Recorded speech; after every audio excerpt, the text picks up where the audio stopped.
Welcome to this month's webinar hosted by the Data Science Across Disciplines Research Group, everyone. Today's presentation will be given by Dr. Marco Rossi, who is an EDU Customer Success Engineer at MathsWorks. Dr. Rossi has an MSc in Aeronautical Engineering from the Sapienza University of Rome in Italy, as well as a doctorate in Mechanical Engineering from the Dresden University of Technology in Germany. His research focuses on the theoretical modeling and numerical simulation of soft gels, such as polymers and smart gels. And today, however, he'll be giving us a presentation on data analysis and predictive maintenance with MATLAB and Simulink. So thank you very much for being here, Marco, and we look forward to your presentation. Thank you so much, Professor Harley, and welcome to everyone to this talk entitled Data Analysis and Predictive Maintenance with the MATLAB and Simulink. Thank you so much again, Professor Harley, for the invitation, for the introduction. For me, it's a pleasure to be here and talk to all the audience of the University of Johannesburg about this very important topic. The presentation will cover really the basics from predictive maintenance. During the talk, I would like to interact a lot with you. So if you have a smartphone close to you, take it ready, because at a certain point I will pop up some poll, some survey, and actually you can scan a QR code in order to answer these questions. Otherwise, in the chat, you will find the links to access this poll, let's say, from your browser. But let's start with the outline of this talk that, as you can see here, it's like climbing a stair. We will go step by step, growing up in the difficulty and in the level of the top. First of all, I will introduce you the predictive maintenance and what to expect from it. Afterwards, in the second step, we will see the general workflow of predictive maintenance. So step by step, how to solve, investigate the problem in relation to predictive maintenance. In the third step of our stair, we will apply the general workflow of predictive maintenance to a specific case study that is a flow pack machine. So we will solve a problem practically. And then finally, we will wrap up, make some conclusions, and give you some takeaway and outlook for what's happening starting from this afternoon, going ahead. But before going into the topic of today's talk, that is predictive maintenance, let me make you a short introduction about MathsWorks. So MathsWorks is a company which produces software basically with a headquarters in the USA, in a city close to Boston, and there are 31 offices all over the world. I'm working in the Italian office located in Turin, so I'm northwest from Italy. And MathsWorks has also many other partner companies, in particular in South Africa and in Johannesburg. There is a company called Optimum Solutions that most likely will be the company you will talk with in case of you try to reach MathsWorks. I'm fully dedicated to academia. As also mentioned by Professor Harley, I have a background as a researcher, and now I work for MathsWorks with the full dedication to academia, to research teaching topics with the usage of the tools which are developed by the MathsWorks. MathsWorks produces a software, as mentioned before, and this software is used to design, simulate, and test many of the products we rely on in everyday life. So the car that you drive, or maybe the plane we used to fly in the past. Unfortunately, due to the pandemic, our flying is reduced a lot. The smartphone, and also some consumer goods, a washing machine, for example. But the same software is used also for the breakthroughs that scientists and engineers are using to transform the way we live, we learn, we work. And here, I just wanted to show with you some examples. In particular, we see that the Blue Origin, the rocket developed by the Amazon founder, that it's very one of the most important topics in the last week, just went on orbit with the first human crew. COVID-19 research actually has been impacted a lot by the usage of MathWorks tools, in particular in Italy, in the country I'm talking to you from. Regulations which define the curfew, the lockdown, and so on, are based on a group of researchers in a university in Italy that is using a Simulink MathWorks tool in order to perform simulation on COVID-19. And then here on the right-hand side, I want to show you also an application of computer vision, where the Global Ecology Institute of the Florida Tech is just removing water from images in order to understand the health status of the coral reefs. Okay, it's already time for the first poll. So if you have a smartphone, please just scan the QR code. If not, maybe Anthony or Charissa can post this into the chat in order that you can also click easily from the link. What is this poll about? Well, I just want to ask you a short feedback about your knowledge on some topic. The topic in particular are MATLAB, Simulink, and Simscape, which are the tools, the three most important tools developed by the MathWorks. And then there are also what is your knowledge on general MathWorks toolboxes, or your knowledge on predictive maintenance. This is very important because it will help me in customize my talk. In this way, for me, it will be very easy also to use or not to use some of the slides that I have prepared for you for the talk of today.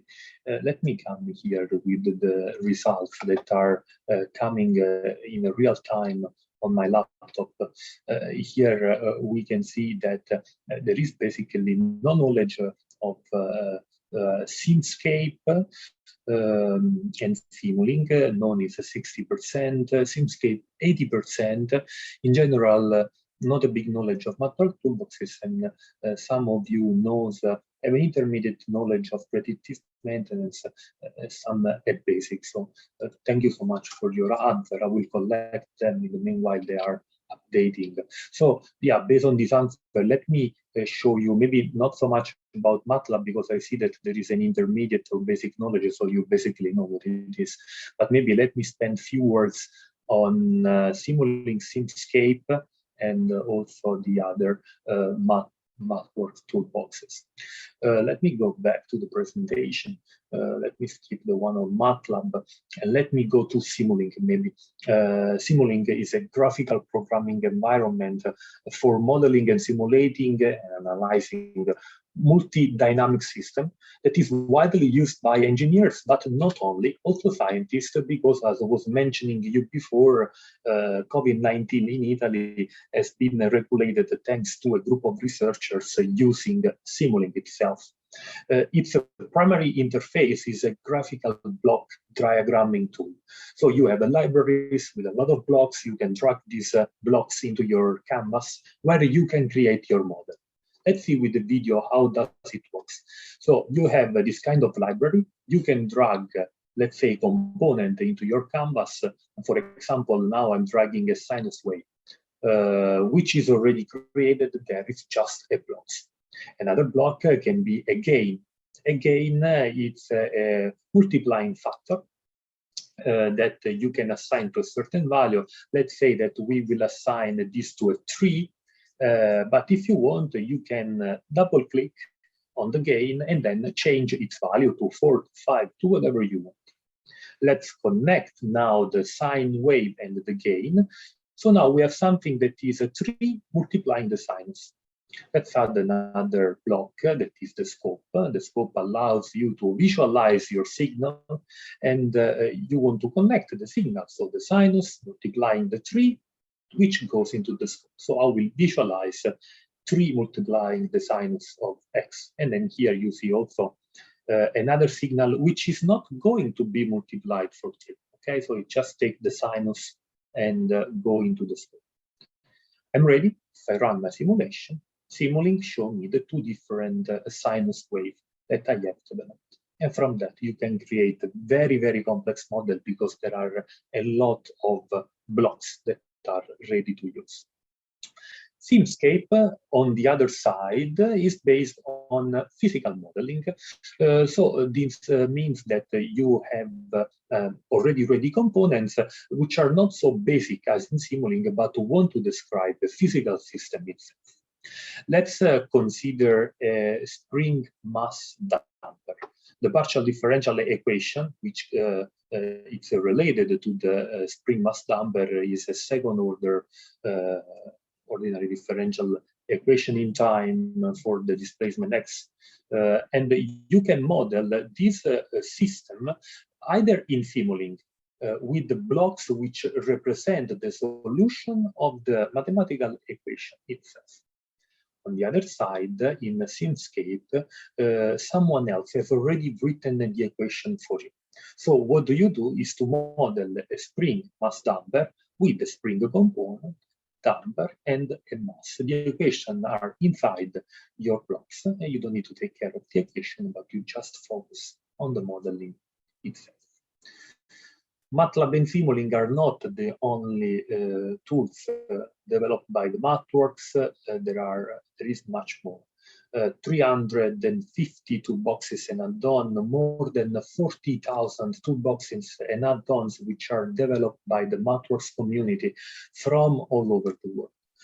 Let me show some of them. The control system toolbox that, for example, provide functions and apps to tune PID controllers, MIMO controller architecture, and many others. Another example so that you see here on the bottom is the automated driving toolbox. And in particular, the video here shows the driving scenario designer app. So a tool and app which enables you to design synthetic driving scenarios for testing your autonomous driving system. Let's give a look together to the different toolboxes. So at the end of this presentation, you will find the slide.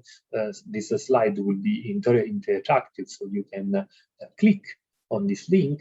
And what will happen is that you will be redirected to the MathWorks webpage where you can see all the products. You can see the two big family, MATLAB and Simulink, and all the toolboxes. Optimization toolbox or partial differential equation toolbox, and I don't know, there are many other. Simulink coder, for example, to generate code, and many others. Also classified for application, I don't know, computer vision toolbox, or there are many others related, for example, to artificial intelligence. Let me find them. They usually are located here, so you can see machine learning toolbox, deep learning toolbox, and you can see also something fully dedicated to predictive maintenance. That is the predictive maintenance toolbox. If you are curious, just click on that. You will be redirected toward what it is about this toolbox. We will talk a lot today about that. Going back to the presentation, I did show you that many apps were about artificial intelligence. Well, artificial intelligence is gaining a lot of attention. AI, it's becoming really one of the most important topics. Here I wanted to share you some articles that I was reading like the next days in January this year. Like 76% of the enterprises are prioritizing AI in 2021 IT budget and other things. Another very interesting article is this one. You find the link on the bottom. It's about the Artificial Intelligence Index report of 2021 developed by Stanford University, which is stating the AI hiring index per each country. You see South Africa located in the 5th position. So the artificial intelligence hiring index is very, very important, much more than in Italy, for example, or in the United States, because the industry market will require a lot of artificial intelligence, and these are skills that will be required by the next generation students, and also by the next generation research topic that will embed more and more artificial intelligence. Artificial intelligence is everywhere. Could be present in speech recognition, weather forecasting, energy load forecasting, or airline flights delay. These are all examples that you can find on the MathWorks webpage, but today we will have a particular focus on predictive maintenance. So you are asking yourself most probably, what it is predictive maintenance and what should I expect from it?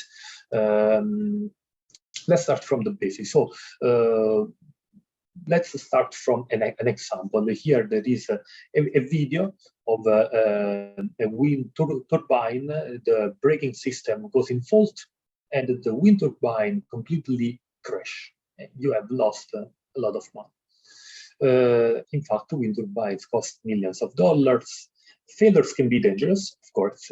You need to perform maintenance in order to avoid such a situation, but common maintenance is usually expensive and dangerous. Just imagine a wind turbine, and here we have some workers which are, let's say, in a dangerous position in order to perform maintenance. That costs also a lot of money. The answer to that is to understand what are the kind of maintenance that I have in front of me. So let's have a full overview of all the different kind of maintenance. So the first one is a reactive maintenance. So you make maintenance every time there is a problem. So let's help ourselves in understanding this with a plot where you have on the abscissa the time and the machine health on the y-axis. So the machine health decrease in time, and then at a certain time you see a failure. Okay, at this point you perform a maintenance. Example, you replace the car's battery after there is a problem. So you have problem in switching on your car. But there are issues because sometimes you don't expect these failures, and together with these unexpected failures comes extra costs and also potential danger. So you want to see alternatives, and alternatives could be scheduled maintenance. So you perform a maintenance at a regular date. Let's use the same plot of before. So we have again time and machine health. So you go down, machine health reduced, but at a certain time, you know that you have to perform maintenance. Well, the machine, your system is still usable, but you perform maintenance before in order to avoid unexpected conditions. And for example, this is when you change your car's oil. You do this every 10,000 kilometers, for example. What is the issue in this case? That unnecessary maintenance can be wasteful. There is still oil in my car, I'm putting something else, maybe there is leftover in my bottle and I store somewhere. I forgot where it's stored. Next time I need to buy a new box. So there is a waste that you need to take into account. What about predictive maintenance? In this case, you want to forecast when a problem will arise in order to perform your maintenance. And in this plot, you will see that you are now here. You see that there is a degradation in your system. You predict with an algorithm that the failure will appear here. And you also predict the optimum timing where to perform your maintenance. An example, you want to act on a specific equipment like the battery when the failure is known to happen in a certain time. And there are issues also in this maintenance because, as we will see in a few slides, it's difficult to make accurate forecasts. You need to develop a very complex algorithm sometimes. One of the big benefits is that costs are reduced. Predictive maintenance is the cheapest in comparison with reactive and scheduled maintenance, and that's why there is a focus from the research community, from industry on this topic that will gain more and more importance in the next generation.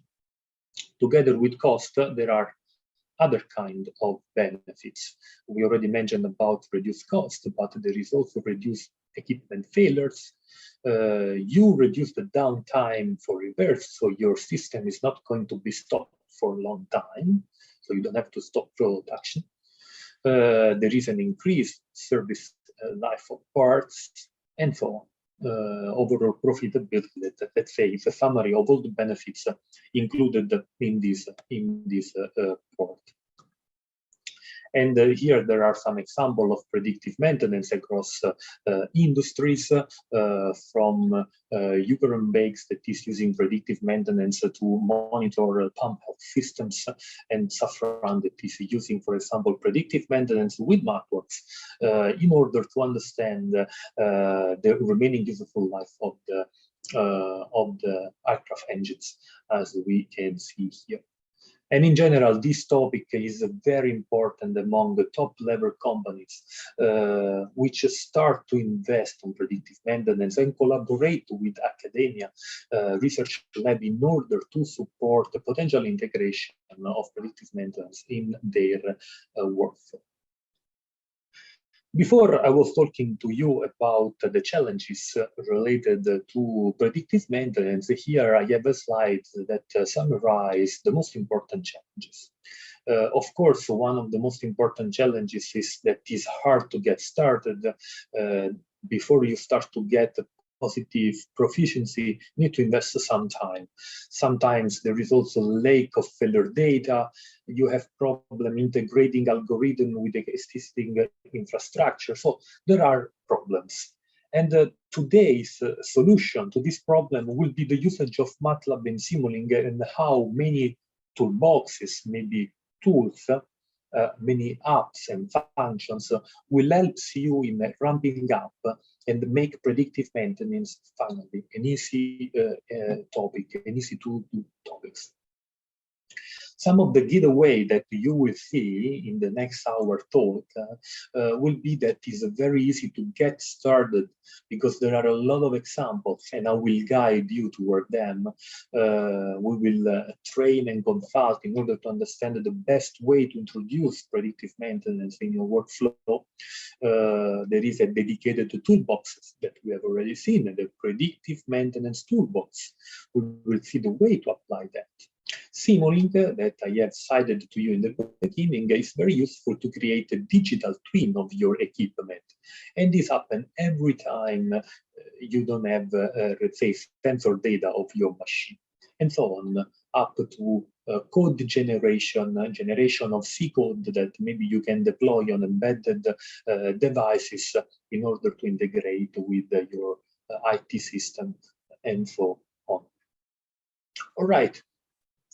Let's see now the workflow and how does predictive maintenance work. So let's consider our system, that is the flow pack machine. It's our today's example. And let's have a panoramic view of predictive maintenance for those of you who are new to this topic.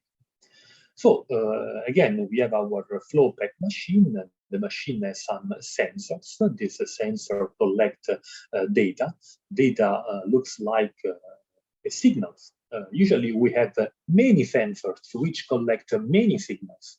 The sensor may be accelerometers, pressure gauges, thermometers, voltmeters, and so on, which are measuring, of course, different variables: temperature, pressures, angular velocity, and many others. So we have a lot of signals.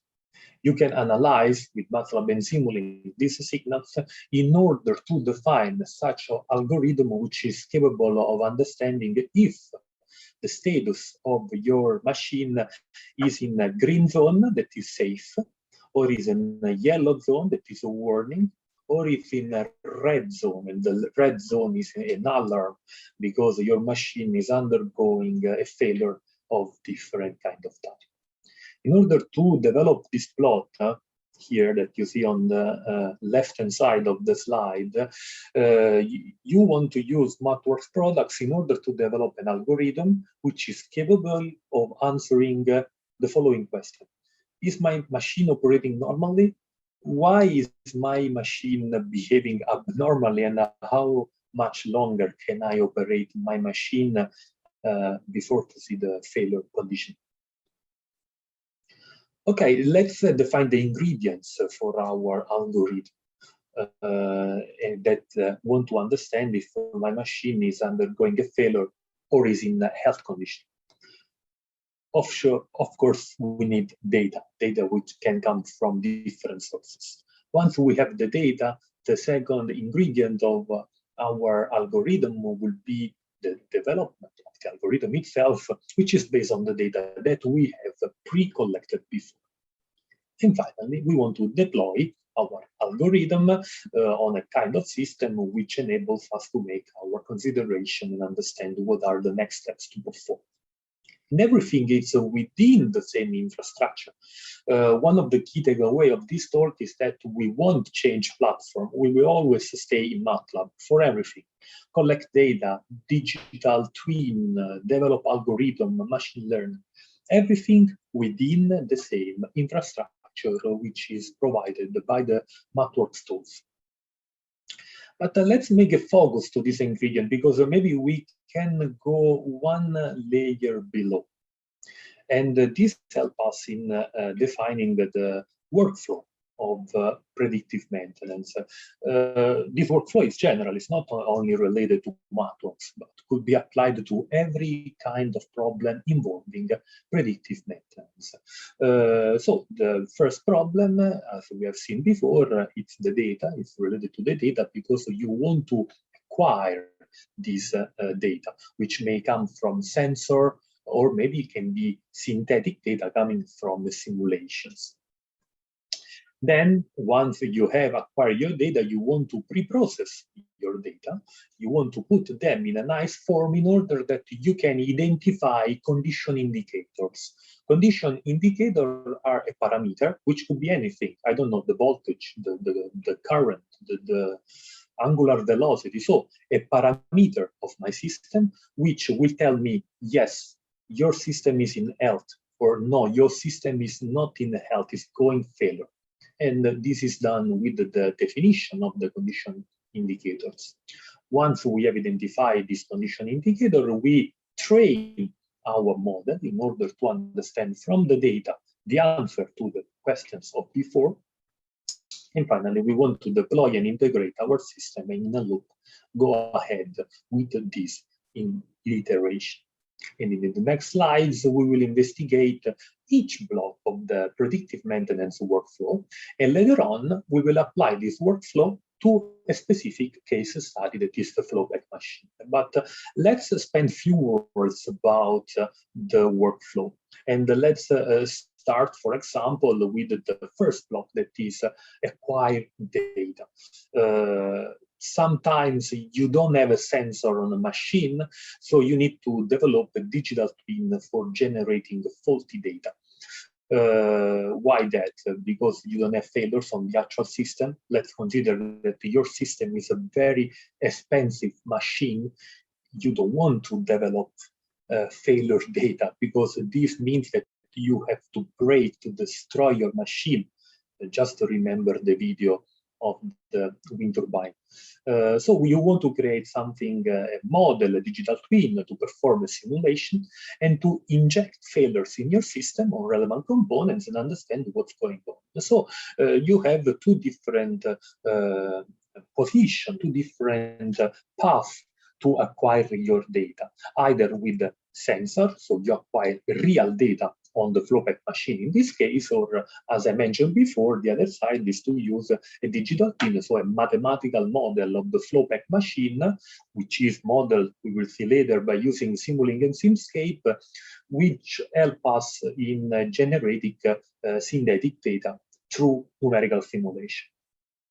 And in the definition of the digital twin, realistic sensor can be employed in order to perform a fine tune of the model, and synthesized data, of course, can be then used to supplement the real measured data in order to develop, let's say, a full, complete data-driven predictive model, as well as to perform, as mentioned before, the faulty condition simulation for all those cases where you cannot push the machine up to failure.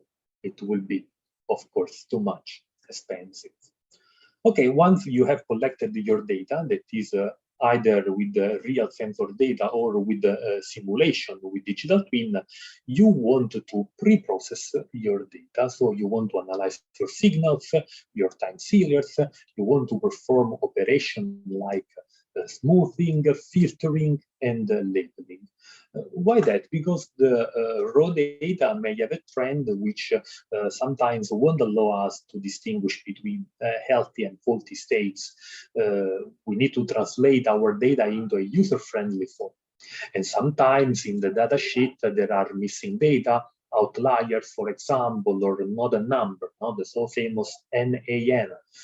These are classical errors of data recorded by a sensor which is not working in the correct way. For example, this happens when the sensor gets humid. A drop of water finish off my sensor, it starts to record bad data. Or for example, my system goes in under low tensions conditions. Again, I have outliers, NaN, and so on. So I need to pre-process my data. And the pre-process is very time-consuming. Here I want to show you this plot by Andrei Karpathy from Tesla.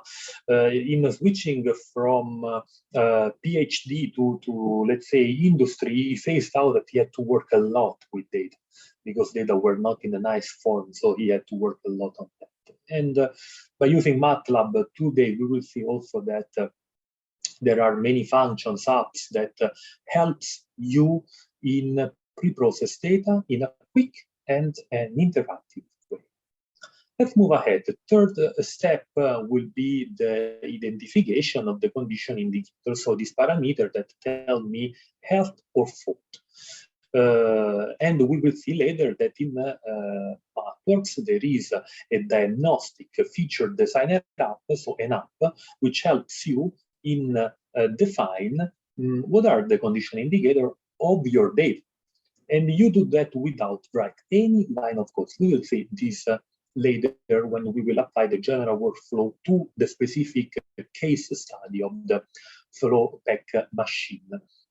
Why that? In general, in some cases, time domain let you observe combined effect. If we want to talk about the mechanical behavior of the system, in a signal may belong different sources of vibration. Therefore, you may want to switch from the time domain to the frequency domain in order to distinguish different sources of vibration. And in this case, for example, is the lag between the two peaks of the signals in the frequency domain, which tells me the difference between a faulty operation and a healthy operation condition. Once I identified this very important parameter based on my data that I have collected and pre-processed, I want to introduce the machine learning. So here enters my artificial intelligence, because a classical machine learning training will be now performed with the aim of classifying the state of different parts of my machine. And you can do this in different ways. The first is the condition monitoring. Condition monitoring helps you answer to the following question. Is my machine healthy or it's failing? And what's failing exactly? You want to assess the machine's current condition, detect and diagnose faults. And we will do this in our example with the classification learner app.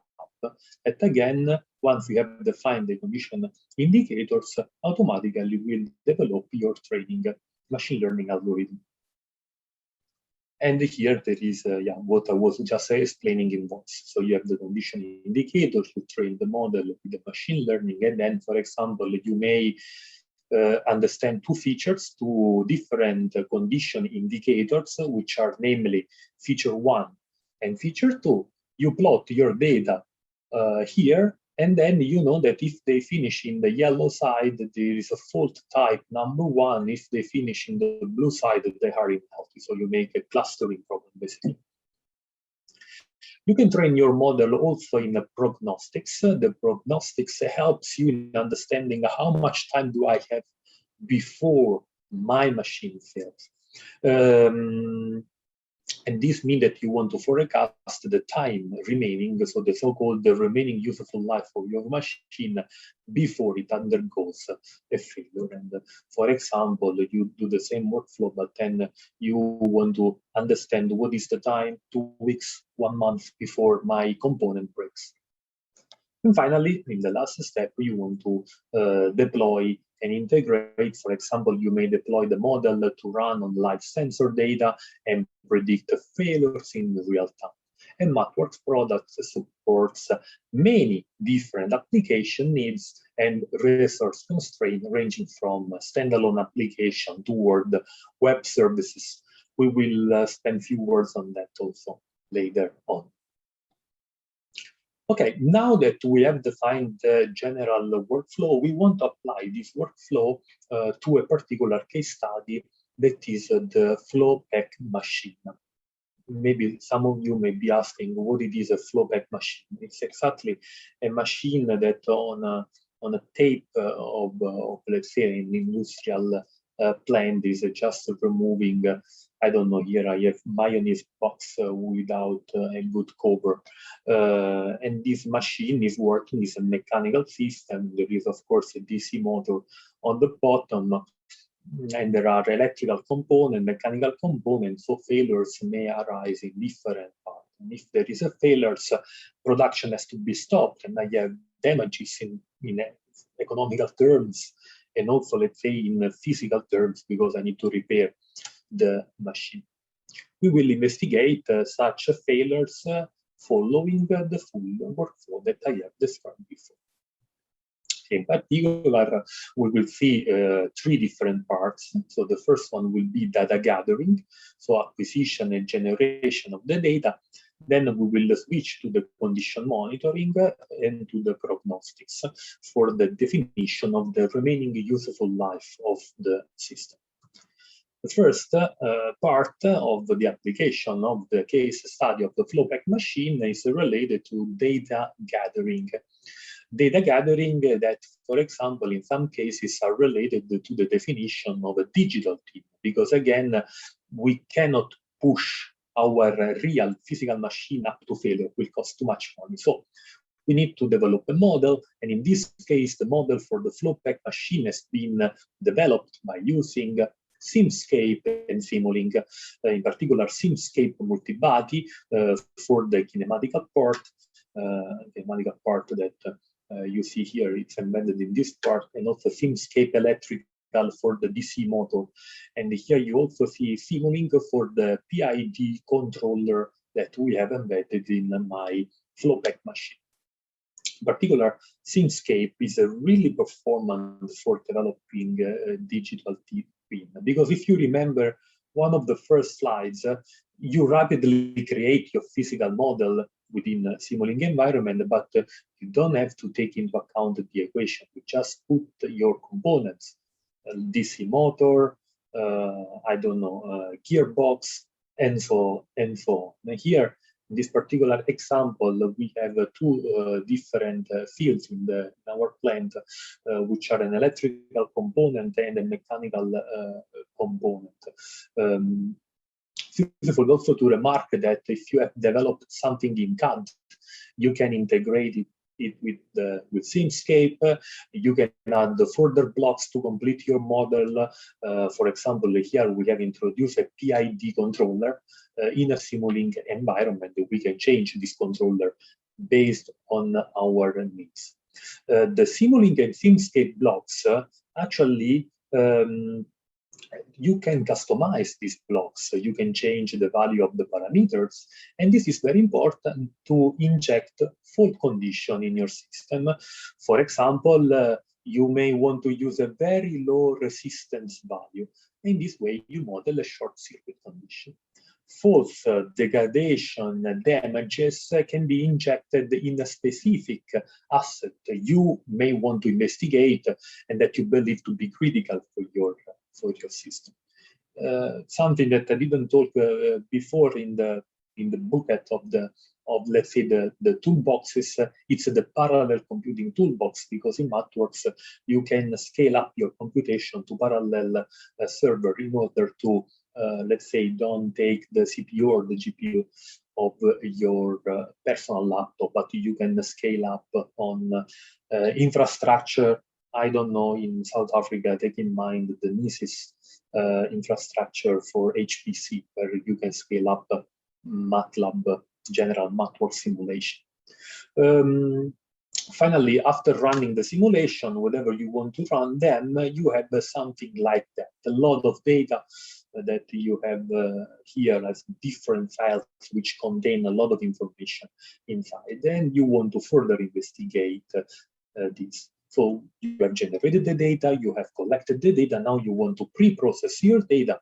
And here I want to show you some of the most very impactful tools from MathWorks for efficiently handling your data. Data which can be in different formats, Excel, can be sounds, images, TXT file.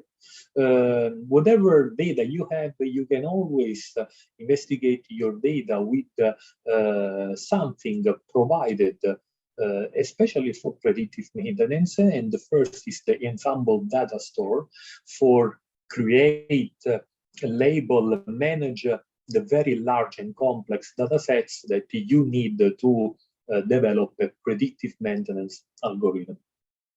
Another very useful tool is the tool array.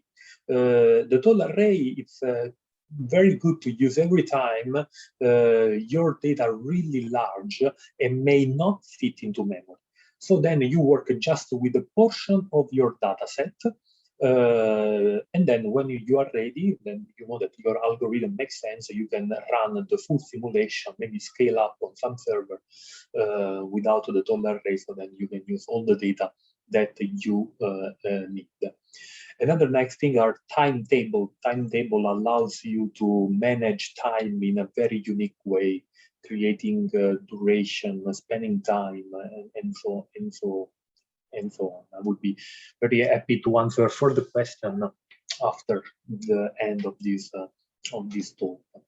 For time reason, let me move to the condition monitoring. That is the part where we will introduce machine learning and we will develop our predictive maintenance algorithm. It will be also the most important part of this talk. And before to do that, I would like to ask you, what is your knowledge about machine learning in general? And if you ever done, let's say, an algorithm of machine learning. Anthony and Charis are sharing into the chat the link to take part to this poll. And there is also the QR code if you want to use that, so that you can scan with your mobile phone the QR code. You will be redirected toward these Microsoft forms where you can state whatever you have used or not machine learning. So I can a little bit spend, let's say, some words on machine learning also before we can go directly toward the predictive maintenance. So let me go to the Microsoft Forms, and I need to go to the forms number 2 for today. I see that there are already some answers. Let me check. Okay. So somewhat, maybe not really, is, let's say, the majority. Someone no, never used machine learning. So the majority now, it's not using machine learning. And based on your experience, how do you rate the complexity of developing machine learning algorithm? And you will see that the -100 goes toward the very complex, actually, usage of machine learning. And today, I would like to show you that actually there is an easy way to develop machine learning algorithm. There is an easy way to process your data, and we will do this with MathWorks apps. Because the majority has not ever faced machine learning, let me spend a few words on the machine learning. Let me thank you for the active participation in the poll. What is machine learning about? Well, machine learning is about the data. If your algorithm is not working, put a lot of data, somehow it will work. Of course, maybe if there is some syntax problem, it won't work, but it's really everything about data. You need a lot of data in order to develop an algorithm which is capable alone with artificial intelligence of understanding what's happening in some data that is getting input. And the algorithm has developed some knowledge based on some data that you have given before. What are the best takeaway of machine learning in MATLAB? The most important things is the interoperability that you can have in MATLAB together with Python, for example, or with TensorFlow, PyTorch, and any kind of artificial intelligence algorithm, because MATLAB support ONNX standard. It means that if someone else has developed an algorithm of artificial intelligence, you can actually just drag it, import, and use it inside MATLAB. There are predefined algorithms for training your data, like trees and naive bias and so on. We will see some of them later. And one of the nice things that will be also the great takeaway of today's talk is the possibility to use app which allows you to don't write any line of codes. In this way, you reduce the possibility to have an error in your code. Apps that makes also fun to develop your predictive maintenance algorithm. At the same time, you always have the possibility to generate the code, the language from your apps, just clicking a button. The apps helps you in the first instance, where you don't want to write too many lines of codes to develop in the first instance your predictive maintenance algorithm. You may want to use apps also for those which are not familiar with some language, as MATLAB in this case. An app is just a very nice graphical user interface where you can touch button and develop your algorithm. And in the next, we will do exactly that with predictive maintenance. So another sentence important about machine learning, it's what I was also stating before, but let's make it a more shorter form. Machine learning uses data and produces a program to perform a task. Just focus on the color: green for data, red for program, and blue for task. What is the task? The blue one is to detect and diagnose a fault in the system, because we are doing predictive maintenance, okay? And where are the data? The data is what is collected by sensor or the simulation of your digital twin. So this is the green part, the data that you need to generate your program. The program is a classification model, so an algorithm that by reading the data, which are coming to me in input, I am the classification model, and I'm capable of saying with my artificial intelligence, okay, this is dangerous, this is a warning, this is healthy conditions, very good. And this is basically what we want to discuss with predictive maintenance. Have some data, develop a program and model, accomplish your task. The first step, acquisition of the data. If you remember the workflow, this was acquisition of the data, pre-processing of the data, and then you need to understand your condition indicator. So the parameters that tells you when my system is in healthy or fault condition. We will do this with the predictive maintenance toolbox, and in particular with the diagnostic feature designer. And afterwards, we move toward the definition of the program aimed at accomplishing our task, that is the generation of the classification model. And again, we do this with an app. an app that is called the Classification Learner app that is proper of the machine learning toolbox. Okay, let's focus on the Diagnostic Feature Designer app. I will show you in the next slide, let's say, a step-by-step workflow to use this app. So there will be no video, just some snapshot to show you the way it works. If you are curious, at the end, I leave you some material to see the video and other kind of application of this app.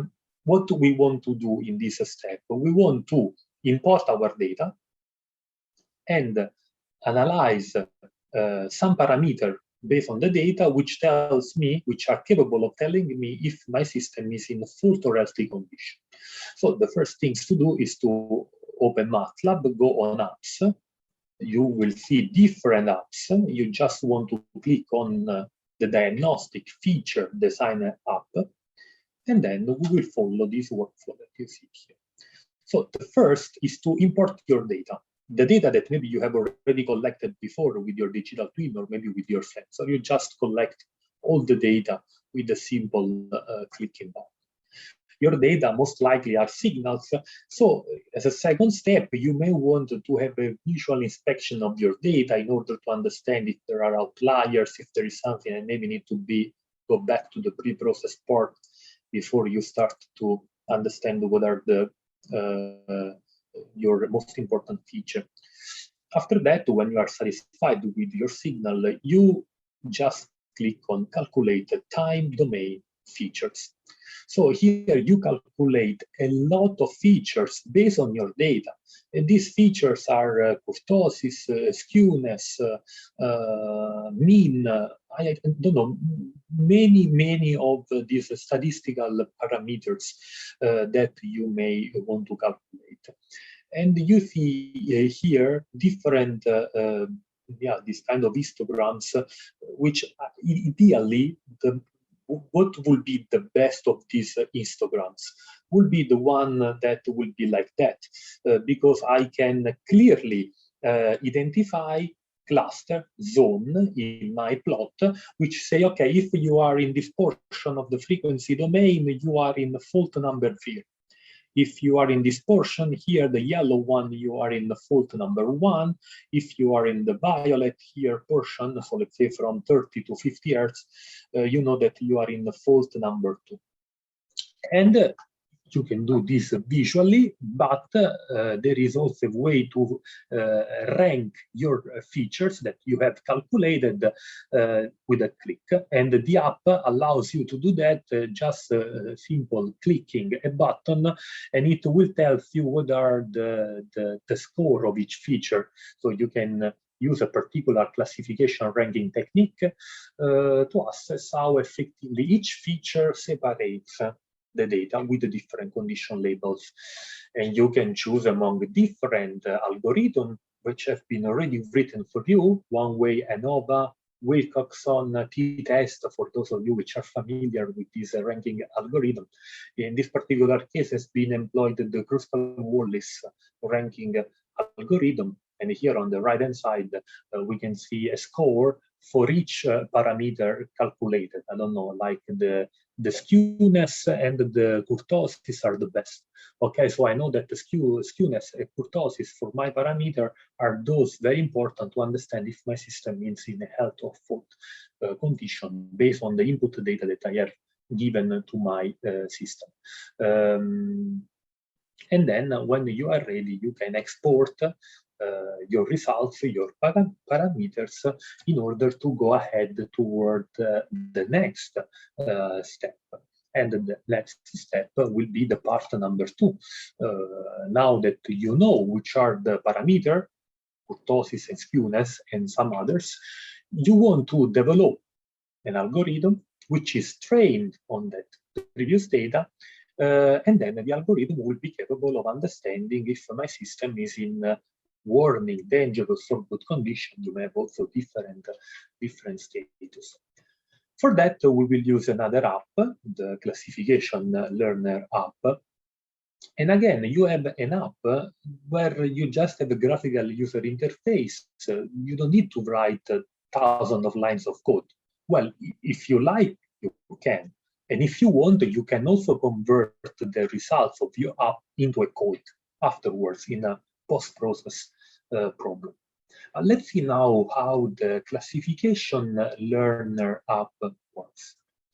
And again, you open MATLAB, you go on the upper tool strip where you see apps.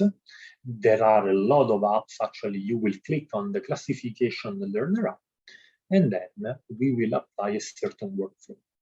The workflow, the point number one of the workflow is to import the our data, our parameter in particular, those which are very important, and we have seen them before, the so-called condition indicator, so the parameter that can tell me the system is in fault, the system is in health.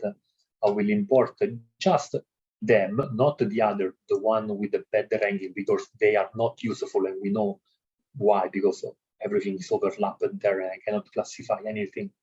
I need just a few parameters. And then I can split my data in two different parts, as classically in every kind of machine learning training, because I want to define the validation approach. It is important to estimate the performance of my model. In this way, you decide how to split your imported data into test data and training data. What does this mean? A portion of your data will be used for training, while another portion of your data will be used to test the algorithm developed on the training data. And this is done everything automatically. You just need to set the percentage here, 30, 70, 50, 50, I don't know. It depends on which kind of validation approach do you want to use. Once selected that, I will go in this kind of apps where I can start to train my data with the different machine learning algorithm. I did show you before a lot of pre-implemented algorithm that you can use as a black box, but if you want, you can also customize them. Here in this case, just for example, I use the MathWorks already given a machine learning algorithm. I started to use parallel computing also to speed up my training and train with all this algorithm my data. At the end, I want to evaluate my data. And usually what you do is to use this kind of confusion metrics. Let me mention what it is about that. So you remember in the beginning, I mentioned to you that the data, the initial amount of data, have been split in training data, and the complementary part of those was the test data. So what do I see now is that I compare the true classes with the predicted classes. For example, if we see these last three here on the bottom, we see that the class number 3, that is, I don't know, winding failure of my system, has been predicted with 93.8% as the class 3, and there was just the 6.3% of the time that I have performed an error. So the class 3, 4, and 5, which correspond to well-determined operating condition, have percentages above 90% in the confusion matrix. And this is the meaning is that there is no confusion. I'm predicting very well what I want to predict. So the prediction match the real expectation.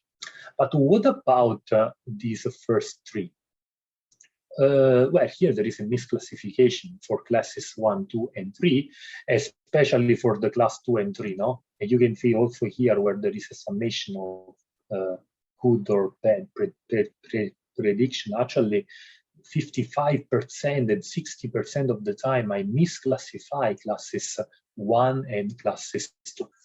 So what do I have to do actually is to refine my model because it's not accurate enough.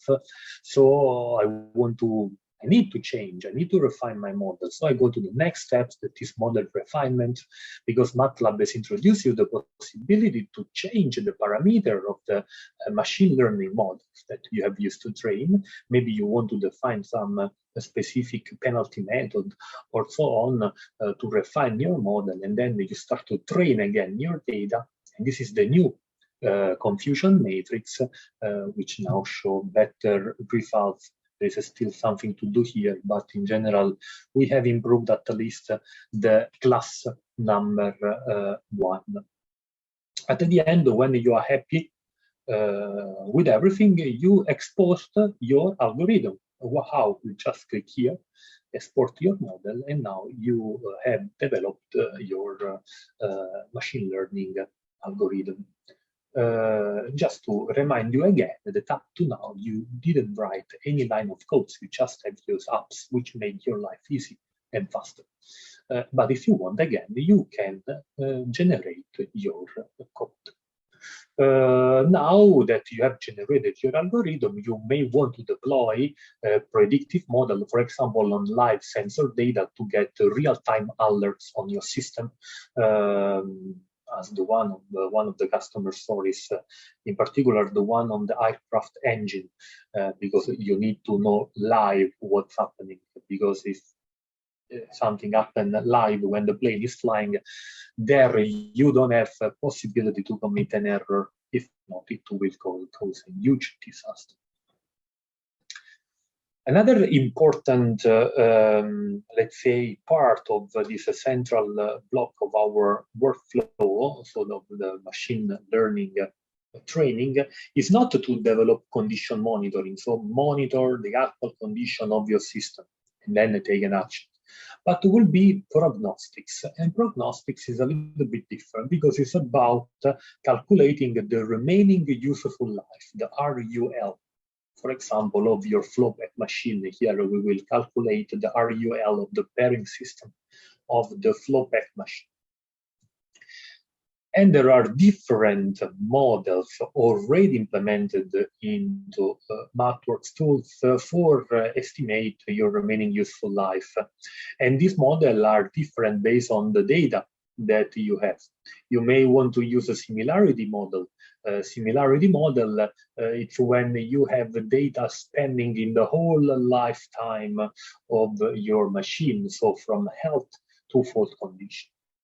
You may want maybe to use a survival model every time you have data only from the instant when there is a failure. And there is a degradation model that you use where you have something in between the first two cases. So you don't know exactly the failure point, but you know a safety threshold, for example, that is this one, that you don't want to overcome before the system undergoes a failure. Based on that, you will find on the documentation, and you can click on this link after this webinar, where you can understand all the models about the remaining useful life. And once you are happy enough, you have chosen your model, you can develop your algorithm of evaluating the remaining useful life. In this case, without an app, but you will have to code something. I will skip the coding part. If you want, I can talk to you after this webinar, and I will show you the results. So the results was to generate an app, because in MATLAB, what you can do is to also generate apps. Apps in MATLAB App Designer, that is a tool which helps you to create customize your own app. And this app in particular is capable of estimate the remaining useful life of the bearing system of the flowback machine. So let's consider to collect data from sensors, or maybe from digital twin, every week about the position error. And what's going on? I want to select my data. I have a folder where I have all my Excel file that I have collected from my sensors.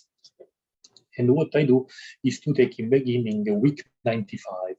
Okay, so I import, I click on that. In my app, I click predict. in the back end, there is a code, an algorithm that is running. I don't see this because I have an app, which makes my very nice graphical user interface. And what I see is that because I trained my model up to week 90, and now I'm considering the data of week 95, so I'm 5 weeks after the end point of my training. I know exactly that the PDF, the probability density function, is very high, so I know very good that what I'm predicting is appropriate, and there is a zero risk of failure. So the remaining useful life, I don't know when it's happening, the failure, because I'm just start to see the data. And also here you see that here there is a threshold. The health condition is going to a very flat point. Oops, let me go back. I touched the wrong button. Okay. Let's predict again, and we show you again what I was going to be. Let's select now another file. Let's say, let's go ahead in time. Let's go to week 115, for example. Let me look for that. And now I have the data of week 115. And let's see if what my system will tell me about this data.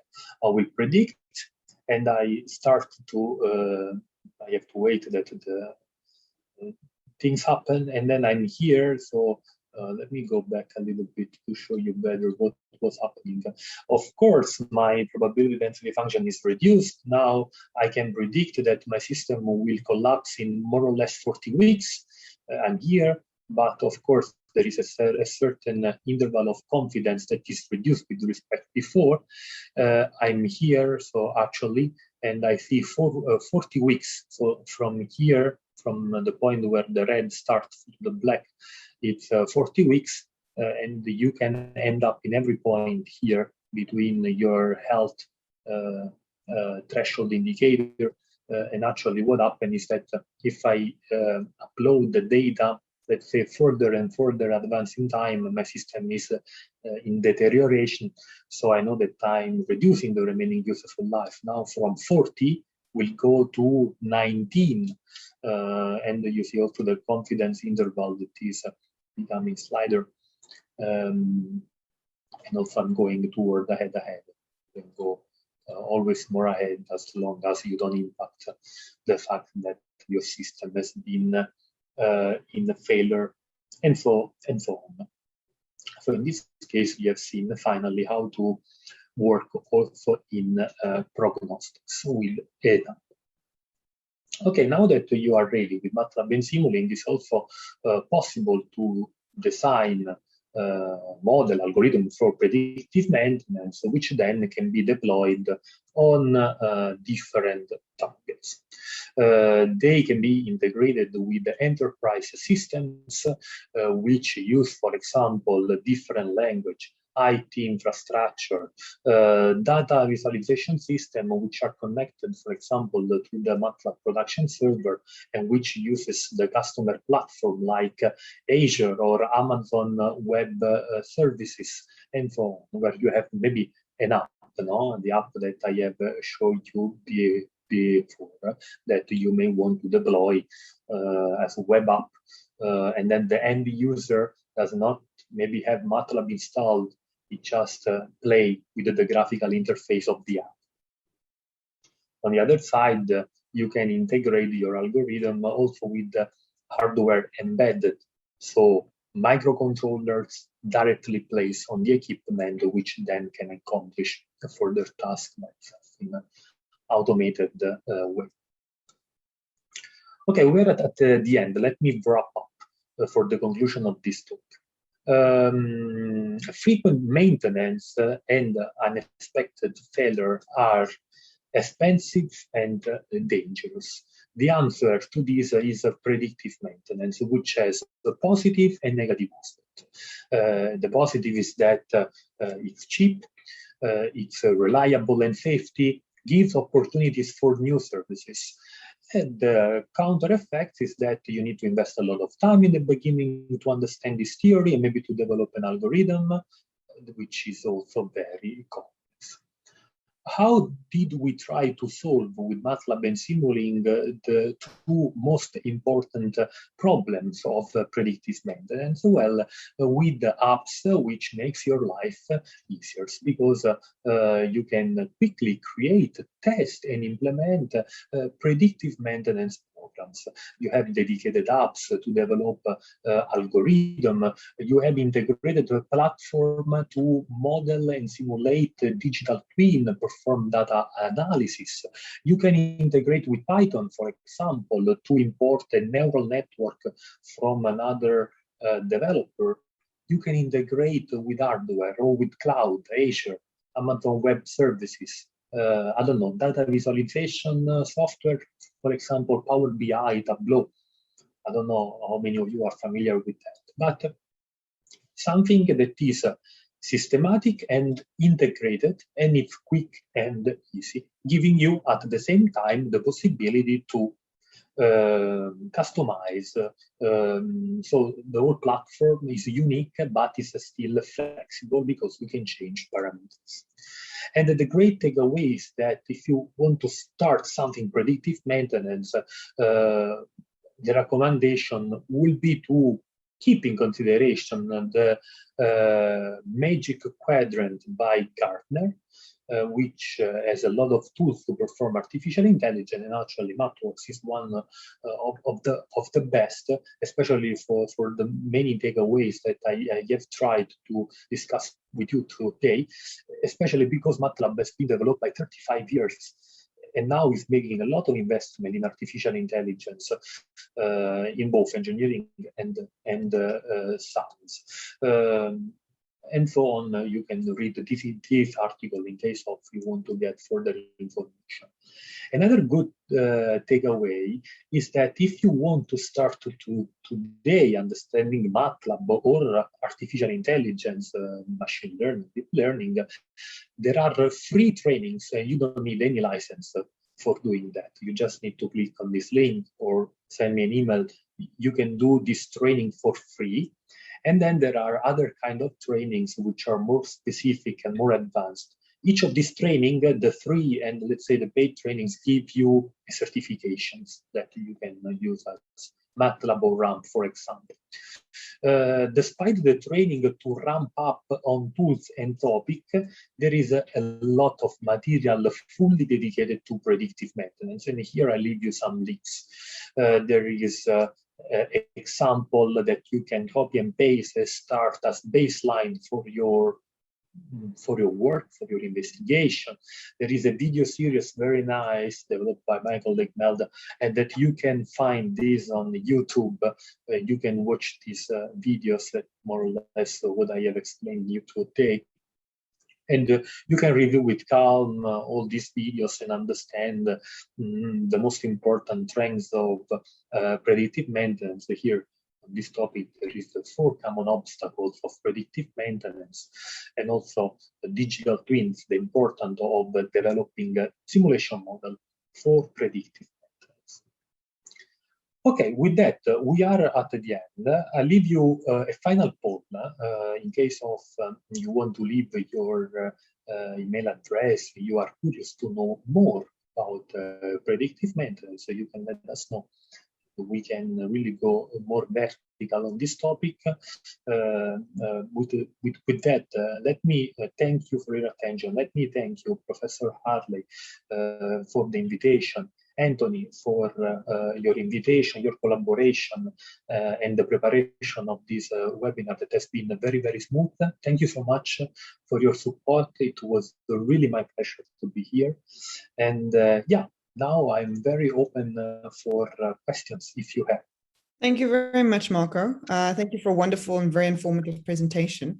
There is actually already a question from Kazia. Can MATLAB be integrated with SAP Analytics Cloud as well? I need to double check this question. I would say yes, but please, Kader, can you send me an email? You have my email address here. It's mrossi@mathworks.com. Anyway, you will have the slide at the end, so you will always have my email address in case of you need. Send me an email. I will double check in the meanwhile, and I will give you the proper answer. Maybe I have an extra slide that I have prepared because which explain the many things which MATLAB has integrated. So here, for example, it's not here, but let me make a zoom without going presentation mode. Here you will see the different possibility to integrate external tools with the MATLAB, just some of them. So yeah, I hope that this may answer your question, but if not, please send me an email and then we can do together that. Thank you. Then there's 2 questions from Oliver. From which MATLAB release can you get the predictive maintenance toolbox? So from which release on is that, Marco? Well, I need to double check also these questions. For sure, the latest one will have it, but I need to double check this on the documentation. We can do this also together, so I can show you how does it works. You go on the release note when you go to documentation. And then you see that it started in R 2018A, the first one. And then you see all the updates that have been done year by year, some bug fixes, actually. And yeah, the predictive, if you go on the documentation of the predictive maintenance, here you will see a lot of material. How to get started, for example. And for example, in how to get started, there are the videos that you can watch. Some examples. I don't know how to import the data, how data looks like, what to touch in case of you need. What I found very useful, what was useful for me, because my background was different with respect to predictive maintenance, but I started to play around this topic, were the examples. When you click on examples, there are already ready examples on predictive maintenance. That actually you can use as a black box to understand things. I don't know. Reprocess. Let's go really on the detect and predict faults. Here there is a how to do this for a pump system. And if you want, here there is the description of the example. Here, everything, all the theory that is behind. And if you want to see the model, you just need to copy and paste this command into MATLAB, and it will open all the material, the Simulink model, MATLAB code, that you can touch run. It will work out of the box, but you can use to study this example with some material. So to ramp up for me was very useful, this material here. Then the second question is the fuzzy logic toolbox part of the machine learning algorithms? The fuzzy logic toolbox is to be something external, I think. So it's another toolbox. Now about the licensing, I'm not really the expertise. We'll have to contact the salesperson. But yeah, usually are 2 different toolboxes. Anyway, if you don't have a toolbox, what is the worst scenario that you have is that you don't have that function. So you just need to create the function by yourself. Or maybe find someone else in the community that has developed the function. What I was doing when I was a researcher was that I was going in the community and I was looking if someone else has developed some function that I can use. I was downloading and then use the function to develop my algorithm. But yeah, if we refer to the fuzzy logic toolbox, this is not part of the machine learning toolbox. These are 2 separated toolboxes. Excellent. Colleagues, are there any other comments or any other questions for Marco? You can also raise your hand if you want to ask him something and put your mic off. That's perfectly fine. I just saw a comment here from John that he's aware that UJ is not subscribed for MATLAB. And I believe that they're currently on negotiations with a colleague from the Department of Mathematics and Applied Mathematics to get licenses, but I can actually follow up on that for you.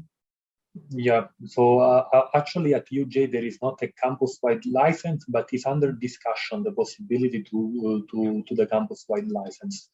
Most likely this will happen, and when this happens, it means that all the users at the UJ, every staff member, so every student, every researcher, every professor will have access to all the toolboxes of MathWorks and all the latest release. You can always download the new release when it's developed. And another nice thing is the possibility also to collaborate. I mean, we can do it also now if you have another kind of license, but there is an active collaboration with my team, with the MathWorks academia team, that will be very interested in supporting you technically in the integration of predictive maintenance in your research topic. So there is a team in the US, there is me from Italy, and other people that will help and guide you toward step by step the growing of your research investigations. Marco, it doesn't seem like there are any more questions, so I just want to thank you once again for being here with us. I really appreciate it. And then for the audience, I just want to remind you that next month we will have another speaker, Professor Turgay Celik, from the Faculty of Engineering in the Built Environment at the University of the Witwatersrand. So I hope to see you all then again. Thank you very much, everyone. Thank you, and bye-bye. Bye. The University of Johannesburg, the future reimagined.